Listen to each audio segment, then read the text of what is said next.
സംസ്ഥാനത്തെ സ്വകാര്യ ബസ് വ്യവസായം കൂടുതൽ കൂടുതൽ പ്രതിസന്ധികളിലേക്ക് നീങ്ങിക്കൊണ്ടിരിക്കുക. ഇന്ന് ജൂൺ 1 സ്കൂൾ വിദ്യാഭ്യാസ സ്ഥാപനങ്ങൾ തുറക്കുന്ന ദിവസമാണ്. വിദ്യാർത്ഥികൾ മുഴുവൻ സ്വകാര്യ ബസ്സുകളിലൂടെയാണ് യാത്ര ചെയ്തുകൊണ്ടിരിക്കുന്നത്. സ്വകാര്യ ബസ്സുകളെ സംബന്ധിച്ച് ഡീസലിന്റെ ഇന്നത്തെ വില 105 രൂപയാണ് ഒരു ലിറ്റർ ഡീസലിന്റെ വില. 105 കുട്ടികളെ കയറ്റിയാലാണ് ഒരു ലിറ്റർ ഡീസൽ അടിക്കാനുള്ള പണം ഞങ്ങൾക്ക് ലഭിക്കുക. ഈ സാഹചര്യത്തിൽ ഞങ്ങൾ കഴിഞ്ഞ വർഷങ്ങളായിട്ടുള്ള ഞങ്ങളുടെ വിദ്യാർത്ഥികളെ യാത്രാ നിരക്ക് വർധനവ് എന്ന ആവശ്യം സർക്കാർ ഇതുവരെ പരിഗണിച്ചില്ല. ഇത് മാത്രമല്ല, സർക്കാർ 2 കമ്മീഷനുകൾ വെച്ച് 2 കമ്മീഷനുകളുടെ റിപ്പോർട്ടിന്റെ മുകളിലും സർക്കാർ ഇപ്പോഴും അടയിരിക്കുക. കഴിഞ്ഞ ബസ് ചാർജ് വർധനവ് സമയത്ത് 6 മാസത്തിനുള്ളിൽ വിദ്യാർത്ഥികളെ യാത്രാ നിരക്ക് വർധനവ് ഞങ്ങൾ നടപ്പിലാക്കി തരാം എന്ന് പറഞ്ഞാണ് ഞങ്ങൾക്ക് ഗവൺമെന്റ് ഞങ്ങളോട് പറഞ്ഞിരുന്നതെങ്കിലും 6 മാസം കഴിഞ്ഞ് ഇപ്പം 4.5 കൊല്ലം കഴിഞ്ഞിട്ടും വിദ്യാർത്ഥികളെ യാത്രാ നിരക്ക് വർധനവിന് സർക്കാർ ഇതുവരെ തയ്യാറായിട്ടില്ല. ബട്ട് കഴിഞ്ഞ ബസ് ചാർജ് വർധനവിന് ശേഷം നമ്മൾ പരിഗണിക്കുമ്പോൾ ഞങ്ങളുടെ ഡീസലിൽ മാത്രം ലിറ്ററിന് 10 രൂപയിലധികം വർദ്ധിച്ചു.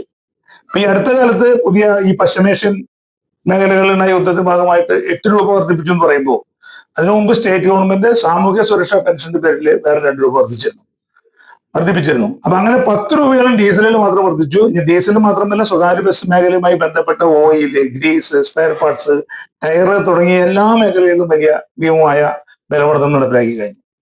അപ്പോ ഞങ്ങളെ സംബന്ധിച്ചിടത്തോളം ഞങ്ങളുടെ ബസ്സുകളിൽ കയറുന്ന മഹാപുരുഷ യാത്രക്കാരായ വിദ്യാർത്ഥികളുടെ യാത്രാ നിരക്ക് വർധനവില്ലാതെ ഞങ്ങൾക്ക് ഇനി മുന്നോട്ട് പോകാൻ കഴിയില്ല. ഇപ്പൊ 15-ാം തീയതി മുതൽ പുതിയ വാള് ഞങ്ങളുടെ തലയ്ക്ക് മീതെ ഉയർന്നിരിക്കുകയാണ്.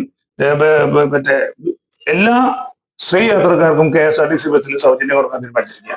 സ്വകാര്യ ബസ്സുകളിൽ കയറുന്ന മഹാപുരുഷ യാത്രക്കാരും സ്ത്രീകളാണ്. സ്ത്രീ യാത്രക്കാരില്ലാതെ സ്വകാര്യ ബസ്സുകൾക്ക് സർവീസ് നടത്താൻ കഴിയാത്ത സ്ഥിതി വരും. അതുകൊണ്ട് ഗവൺമെന്റ് ഇത്തരം നടപടികളിൽ ഗവൺമെന്റ് കൃത്യമായിട്ട് പിന്നോട്ട് മാറുകയോ അല്ലെങ്കിൽ സ്വകാര്യ ബസ് വ്യവസായം സംരക്ഷിക്കാൻ ലക്ഷക്കണക്കിന് ആളുകൾക്ക് പ്രത്യക്ഷമായും പരോക്ഷമായും തൊഴിൽ നൽകിക്കൊണ്ടിരിക്കുന്ന സർക്കാരിന്റെ നയാ പൈസയുടെ സാമ്പത്തിക ബാധ്യത ഇല്ലാത്ത സ്വകാര്യ ബസ് മേഖലയെ സംരക്ഷിക്കാൻ ഈ മേഖലയ്ക്ക് ഒരു പാക്കേജ് പ്രഖ്യാപിക്കണമെന്നാണ് ഞങ്ങൾ ബഹുമാനപ്പെട്ട ഗതാഗത മന്ത്രിയും മുഖ്യമന്ത്രിയും കണ്ട് ആവശ്യപ്പെട്ടുള്ളത്. ഈ മേഖലയെ സംരക്ഷിക്കാനുള്ള നടപടി സ്വീകരിച്ചെങ്കിൽ സാധാരണക്കാരുടെ ഏറ്റവും ചെലവ് കുറഞ്ഞ യാത്രാ സംവിധാനമായ സ്വകാര്യ ബസ് മേഖല എന്നേക്കുമായി ഇല്ലാതാവുന്ന സ്ഥിതിയിലേക്കാണ് കാര്യങ്ങൾ പോകുന്നത്. നമ്മുടെ ജില്ലയെ കുറിച്ച് പറയുമ്പോൾ ഇവിടെ ഇപ്പൊ 1-ാം തീയതി ഈ വിദ്യാർത്ഥികൾ ബസ്സുകളിൽ ഇടിച്ചു കയറുമ്പോൾ +2 വരെയുള്ള വിദ്യാർത്ഥികൾക്ക് KSRTC ബസ്സിൽ സൗജന്യമായിട്ട് യാത്ര നൽകാൻ സർക്കാർ തീരുമാനിച്ചിട്ടുണ്ടെങ്കിലും ഒരു വിദ്യാർത്ഥി പോലും KSRTCയിൽ കയറാൻ തയ്യാറാവുന്ന സാഹചര്യത്തിൽ മുഴുവൻ വിദ്യാർത്ഥികളും ഞങ്ങളുടെ ബസ്സുകളിൽ കയറുമ്പോൾ ഞങ്ങൾ ഒരു കാര്യം തീരുമാനിച്ചിട്ടുണ്ട്.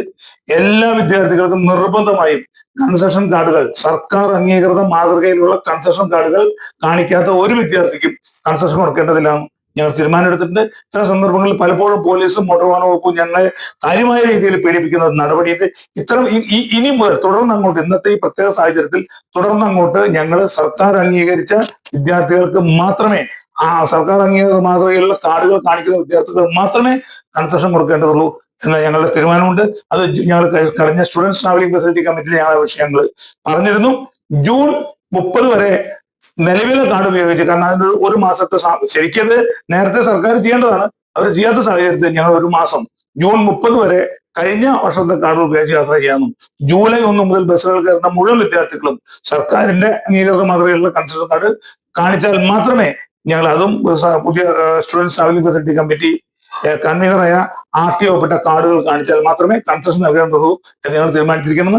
ഒരുപാട് വ്യാജ കാർഡുകൾ നമ്മുടെ വിദ്യാർത്ഥികൾ വ്യാജ കാർഡുകൾ ഉപയോഗിച്ച് ബസ്സുകൾ യാത്ര ചെയ്യുന്നുണ്ട്.